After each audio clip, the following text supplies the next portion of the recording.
Evolving Interpretable Decision Trees for Reinforcement Learning by Dr. Carlos E. Pedreira.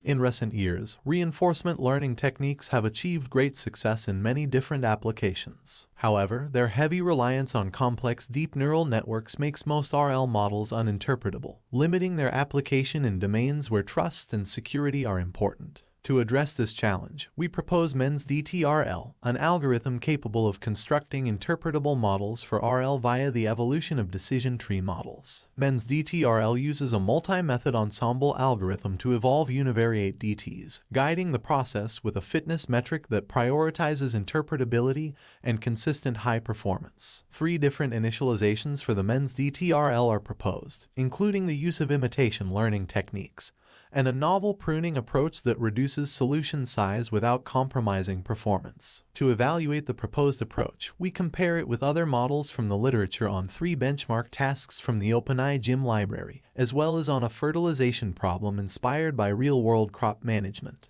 To the best of our knowledge, the proposed scheme is the first to solve the lunar lander benchmark with both interpretability and a high confidence rate, as well as the first to solve the mountain car environment with a tree of only 7 nodes. On the real-world task, the proposed MENS DTRL is able to produce solutions with the same quality as deep RL policies, with the added bonus of interpretability. We also analyze the best solutions found by the algorithm and show that they are not only interpretable but also diverse in their behavior, empowering the end user with the choice of which model to apply. Overall, the findings show that the proposed approach is capable of producing high-quality transparent models for RL, achieving interpretability without losing performance.